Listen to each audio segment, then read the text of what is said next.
Vous voyez les machines qui sont là exposées.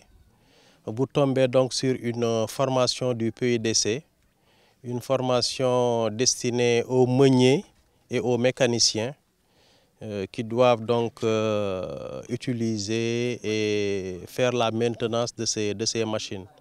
C'est des moulins électriques, dont de la Chine, donc, qui a été livré par le PUDC dans le département. Donc, auparavant, il y a eu plusieurs autres livraisons de matériel, d'allègement des travaux de la femme, des moulins à mille, etc. Il y en a eu beaucoup.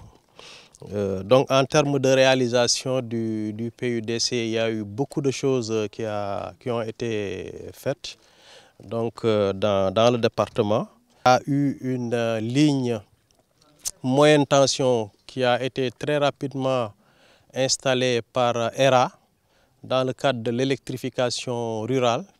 Mais ça, c'est le programme d'urgence d'électrification rurale. Donc, c'est une dorsale qui va de Kédougou à Sayen Soutou. Vous avez certainement vu en venant sur la route les poteaux moyenne tension qui sont implantés. On a même commencé à mettre les fils électriques.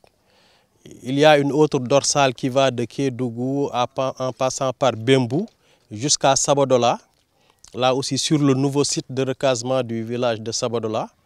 Donc ces deux dorsales ont traversé plusieurs villages et tous ces villages seront à court ou moyen terme électrifiés avec la moyenne tension, avec un transformateur qui va leur donner la basse tension. Donc au-delà de ces dorsales, il y a des villages qui pourront être électrifiés, mais avec une électrification solaire. C'est le cas pour Diakha-Guémédié. Il y a eu une électrification solaire avec l'entreprise Suntag.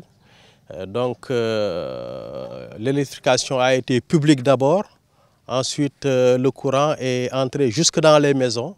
Et donc aujourd'hui, dans ce village recasé, nous avons de l'électricité, nous avons de l'eau, nous avons une nouvelle école, un nouveau poste de santé, un terrain de foot, etc. En tout cas, l'État est en train de mettre toutes les infrastructures de base pour permettre à ces villageois d'être dans d'excellentes conditions, sans oublier un forage avec un débit de 18 mètres cubes. Globalement, dans le département, il y a une trentaine de forages qui sont en train d'être installés, qui sont soit réceptionnés et même mis en service. Donc, il y a des villages qui sont en train d'être électrifiés solairement. Nous avons reçu aussi 158 équipements post-récolte, les travaux d'allègement des femmes, les moulins, etc. Et donc, voilà en gros, hein, pour ce qui concerne le PUDC. Donc, beaucoup d'actions qui ont été menées par le PUDC depuis le lancement de ce projet d'urgence. Donc, les populations, en tout cas, sont satisfaites par rapport à l'intervention du PUDC. Dans la zone, comme vous pouvez le constater, c'est une zone démunie où le besoin est énorme.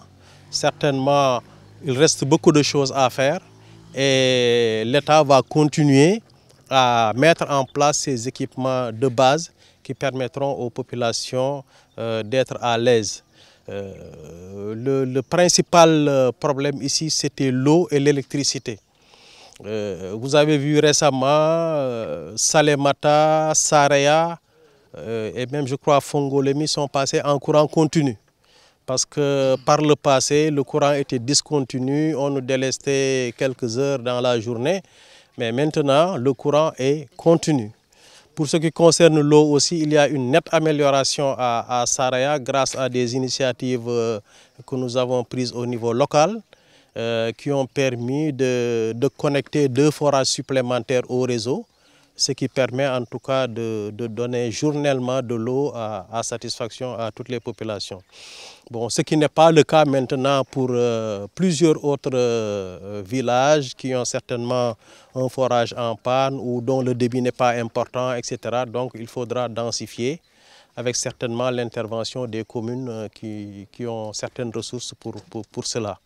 Mais aussi avec les partenaires, les sociétés minières qui sont là, qui font beaucoup de choses, qui interviennent dans le cadre de la responsabilité sociétale d'entreprise et qui construisent des foyers de jeunes, des cases foyers de femmes, qui dotent les populations en équipement, des tracteurs, des bus, etc.